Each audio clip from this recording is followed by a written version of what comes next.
Hello, szia, üdvözöllek! Ma egy nagyon finom fánk receptet hoztam, ami egyszerű, mennyei, és nagyon gyorsan elkészíthető. Lépésről lépésre mutatok mindent, ha van kedved, tarts velem! A fánk hozzávalói: 300 ml tej, most jelen esetben laktózmentes tejet használok, de készítettem normál tejből régebben, mind a kettő nagyon jól működik. 30 g élesztő, használhatsz porélesztőt is, én fánkhoz sokkal jobban szeretem a normál élesztőt, 1 evőkanál porcukor, kimértem 15 g, 60 g vaj vagy margarin, 2 darab emmes tojássárgája, 1 csipet só, 500 g búzafinomliszt. A sütéshez olaj, a fogyasztáshoz ízlés szerint lekvár. Kezdjünk is neki. Első körben meglangyosítottam a tejanyagomat. Ebbe beleteszem a porcukrot, az 1 evőkanál porcukrot, és bele morzsolom az élesztőt.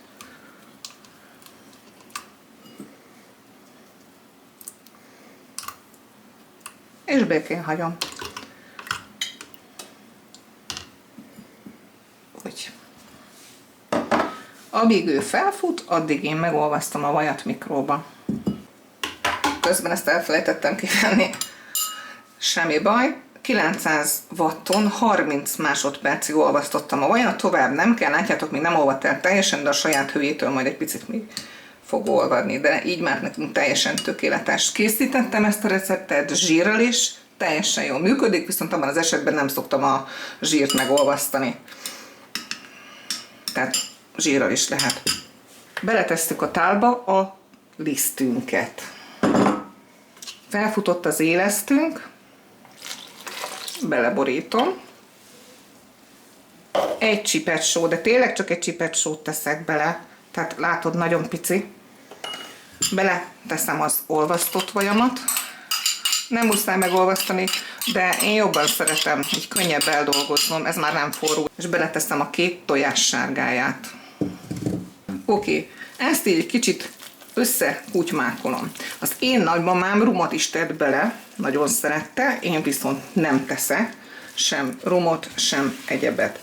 Egy picit így összekeverem, de egyből bele is lehet mászni kézzel, nincs abból semmi probléma. Ez egy nagyon-nagyon lágy tészta lesz most még.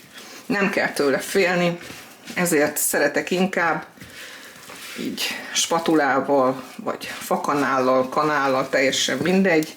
Ezt nem kell nagyon túldagasztani ezt a tésztát. Legalábbis az én nagymamám mindig ezt mondta, mert ez az ő füzetéből van ez a recept. Én már legalább 20 éve biztos, hogy ezt készítem. Tehát csak ezt szallagos fánkból. Úgyhogy egy picit így még játszunk vele. Nem rakunk bele több lisztet, de látod, ez ennyire ragacsos tészta. Tehát látod? Látod. Nem foglalkozunk ebben. Kicsit így szórakozunk vele. Úgy csinálnánk, mint aki tud dagasztani. Kicsit így összedolgozzuk. Na, én azért szeretem az olvasztott vajat beletenni, mert akkor nincsenek ezek a vajdarabkák, hanem mindenhol jól eloszlik. Zsírnál pedig, hogyha nem túl hideg a összeállt zsírod van, hanem normális házi zsír, akkor azt meg nem is kell, mert azt így egyből szétudod a kézmenektől, szétolvad. Na szóval, kicsit játsszál vele, amíg egy kicsit így összeáll. Így, és egy picit az aljára lisztezzek a tálnak, nem nagyon, és ennyire dagasztom csak ki, tehát nem kell ezt a nagyon simára. Oké, ezt így le is takarom, és másfélszeresére keresztem körülbelül. Most nézem az időt, és majd megmondom nektek, hogy körülbelül 20 fok van a lakásban, hogy hány perc alatt kelt meg. 1 óra hosszát kelt a tésztám, mutatom, hogy néz ki. Már közben elkezdtem volna lisztezni, tehát így néz ki. Szépen megkelt. Most beszórom ezt a kis nyújtó lapomat. Igazából szórni szeretném, de nincs hely, mert akkor a kamerament is leszórom tisztán, és ráborítom a fánkomat. Egy picit meg szoktam a tetejét szórni, nem nagyon. És akkor szépen kinyújtjuk ezt a kis fánkoskát. Hát egy olyan 1 centi vastagra legalább. Tehát 1 centi vastag legyen körülbelül, mert ezt még itt letakarva fogjuk hagyni. Hát nem kellett volna ennyit szórnom, mert egy kicsit megszaladt a kezem, sorry.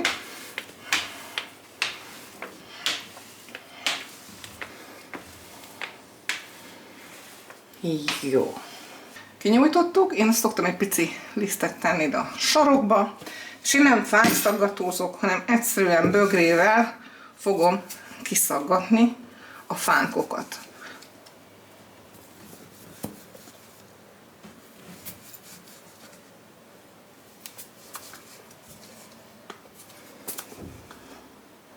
A maradék tésztát pedig össze fogom szedni, és újra kinyújtom, és használom. Szoktam olyat is csinálni. Férjem nagyon szereti a lukas fánkokat, mert akkor úgy érzi magát, minthogyha valami amerikai rendőr lenne, és egy kis centes pohárral, feles pohárral szaggatuk bele egy kis lukat. Így. Látod? Ezeket is ki lehet majd sütni, de én ezeket túl picinek ítélem, ezért ezt nem fogom, úgyhogy szaggatom tovább a kis.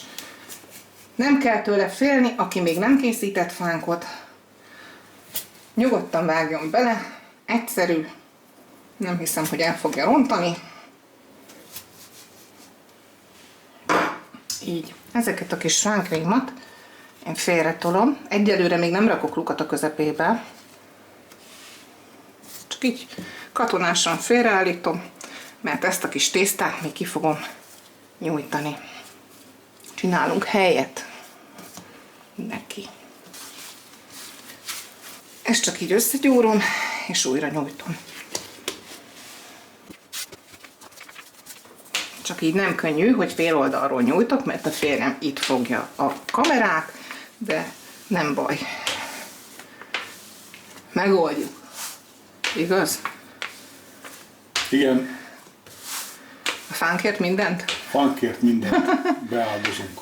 Beáldozzuk. Jól van. Oké. És akkor a maradékat. Hány lukas fánkot szeretnél? Hát egy párat. Jó. És a maradékot megint össze fogjuk gyúrni. Van nekem fánkszaggatóm, de őszintén megmondom, nem is tudom miért vettem. Egyszer használtam, de nekem még mindig ez volt a jobb a bögre. Akkor a méretű bögre, ha akarsz kávésat, kisebb fánkot, nagyobb fánkot. Úgyhogy én ezért szeretem bögrével szaggatni. Maradt 2 versenyző a végére.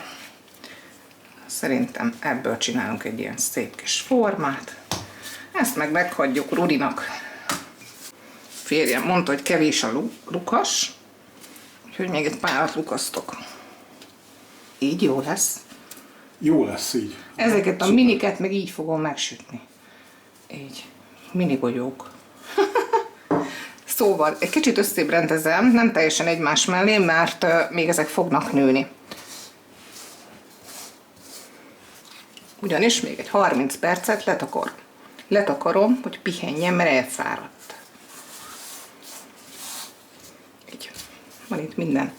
Ha a kisebbik gyerekem itthon lenne, akkor biztos, hogy készítene valami formát a megmaradt fánktésztából.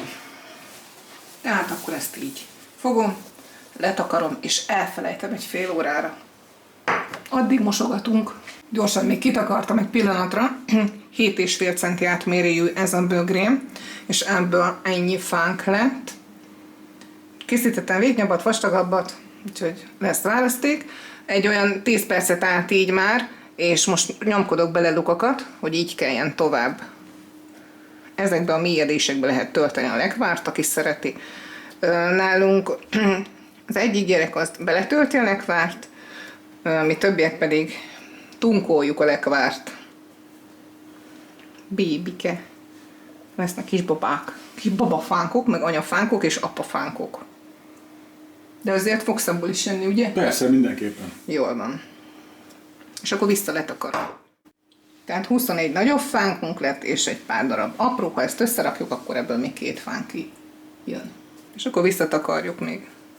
Eltelt a 30 perc, és szépen megkeltek ezek a kis fánkocskák. Még annyi, hogy a mélyedésen egy kicsit mélyítünk, és akkor mehetnek bele a forró zsíradékba. Én olajjal sütöm, nagyanyám zsírral sütötte, anyám olajjal, azzal sütöd, amivel szeretnéd.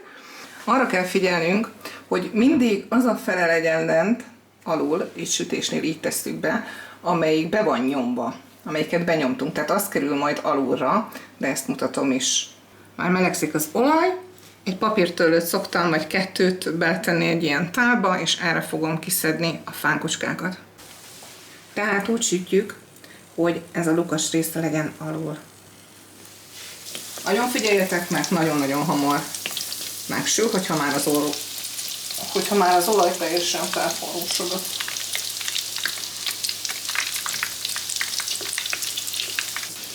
Ezeket a fánkokat is megfordítom gyorsan.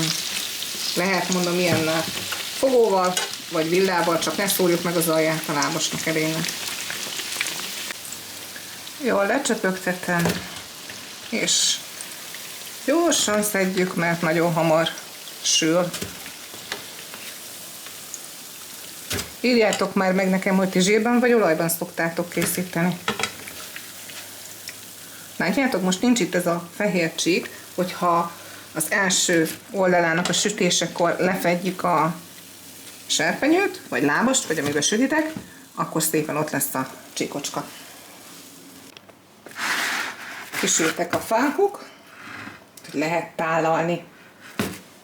Tehettek a kis mélyedésekbe lekvárt, de mellé is tálalható, nagyon-nagyon finom, jó tészta, ez egy bevált recept, készítsétek el bátran, és írjátok meg, hogy hogy sikerült. Jó étvágyat kívánok mindenkinek hozzá!